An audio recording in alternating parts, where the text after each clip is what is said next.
Look into my eyes and show me your adventures I haven't seen. Taking all the life, it hits the spot. Walking on fantasy. So take me, baby, take me to a state of mind. What's up, guys? I'm Kevin Nahai. Welcome back to my YouTube channel, The Other Side. And on today's episode, I am going to be telling you about how I deal with rejection and failure. And this is coming off of the heels of an experience I had just the other day. I got a big rejection slapped in my face, and it felt like a personal failure. And to be completely honest with you, I am not very good at dealing with failure. I'm okay at dealing with rejection, and that's because there is a distinct difference in my mind between rejection and failure. So I want to talk about a few things today. I want to talk about what that difference is. I also want to talk about mistaking rejection for failure, conflating rejection and failure as the same thing. And then I want to talk about mistaking failure for inadequacy. Having a personal failure in life and extrapolating that out to mean that you are not good enough or there is something wrong with you, because that's dangerous and it's destructive and it is just not true. So a few months ago, maybe a month ago, I applied for something big. I won't say what it is just because I don't want to talk shit, but let's call it a job of sorts. So I made it through a very arduous application process for this job. Then I made it through like 3 fucking interviews. I made it to the very final round of interviews, and they were very enthusiastic about me, and they were very complimentary, and I did everything right. I visualized and I tried to manifest this, and I felt what it would feel like to get that email saying, "Congratulations, you're in."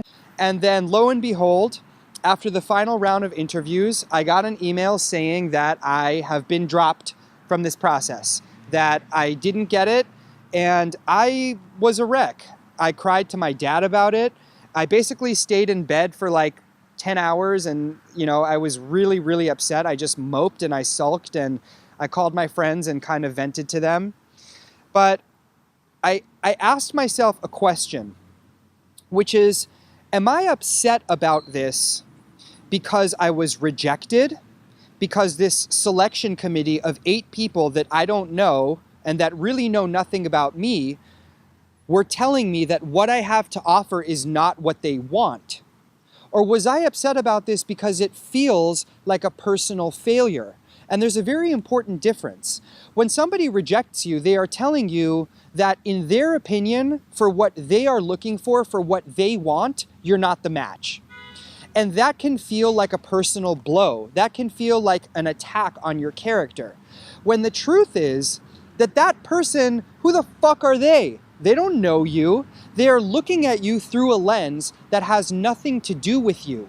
They are looking for very specific criteria, and you don't know what that criteria is, and you really have no control over their decision-making process. And this goes with rejections in business, and it goes with rejections in college, and it goes with rejections in grades, and rejections in dating. You ask someone out, a girl or a guy, and they say, "Oh, I don't like you," or they kind of blow you off or whatever. It's somebody else making a judgment about who you are and what you have to offer, when it's like, they don't fucking know you. They don't know the first thing about you.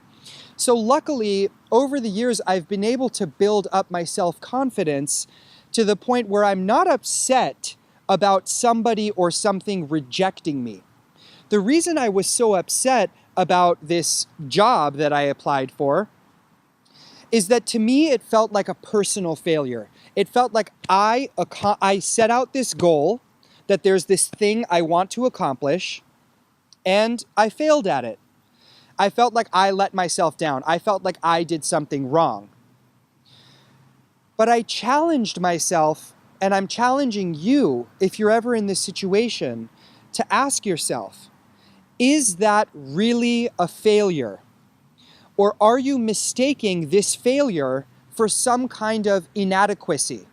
Are you telling yourself that because you failed at this task, or because you were unable to accomplish this goal, that therefore there is something wrong with you. I think it's perfectly okay to say that you failed at a task. We all know that every successful person has failed at like 300 million things before they made it big. I think it's okay to say that you failed at something you tried. But does that mean you are a failure? I think that where we get into hot water is we say, I am a failure, or I think of myself as a failure, or I think that there is something wrong with me, rather than I am a winner, I am a success, I am strong, able, capable, confident, competent, and there just happens to be a goal that I was unable to attain. When you reframe it and recharacterize their narrative in your head, to look at it as failing at a task or not being able to meet one of your goals, it makes you feel so much better and lighter and stronger about the whole situation, because you are telling yourself that you are still a winner. You are telling yourself that you are still a success story, and that a part of that success story is the failure that you happen to experience along the way. So I think another way to think about failure, yesterday when this whole thing went down, I was talking to a very close friend of mine. Shout out to you, you know who you are. And she was telling me that the way she conceptualizes failure is that the thing you wanted to do was not the right thing at the right time. And that doesn't mean that it's going to be that way forever. That sometimes there is a grand design to why we fail at things that we are not able to understand. Sometimes we fail at things because there is a bigger and better and more enriching opportunity around the corner that we are simply unable to conceive of or understand right now in this moment.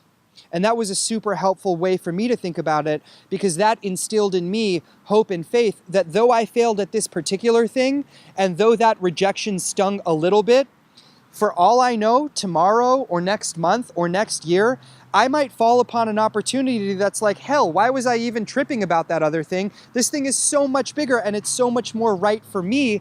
And it's also a better time for me to step into the shoes of that new opportunity and take it all the way to the top. The last thing I want to say about failure, I have a mentor who says that there is no such thing as failure. You either succeed or you learn. And I love that, but I would add one thing to that, which is that failure is the refusal to learn. If you fail at something and you don't go back to the drawing board and say, okay, what can I do to accomplish either this goal or a similar goal? Or how do I raise the bar? How do I raise the standard to accomplish a different goal, to shoot even higher? If you can't learn from what it was that made you unable to attain the goal you wanted in the first place, then you're failing. Then you're not trying again. You're staying stuck in the same place. You're probably pointing fingers at someone else. Like, I don't point my finger at that selection committee and say, fuck all you guys, it's all your fault. I'm not vindictive about it. I'm not angry about it. They probably had a good enough reason not to choose me for the thing that I wanted. And now it's my responsibility to take my ass back to step one and make sure that I am improving myself to become worthy of accomplishing that goal that I want, whether it's that goal or a different goal or a higher goal. Now it's on me to learn and to improve and to try again. And if you're not doing that, then that's what I think is the real failure. Otherwise, you either succeed, you accomplish that goal, or you learn. And that learning process is so enriching, and it makes you so much more resilient and so much stronger and adds so much character to your story. Because as we all know, character is defined by overcoming adversity and the way that we deal with failure and rejection. So please hit that subscribe button. I feel like a broken record. Hit subscribe, please. And I will see you guys on the next video.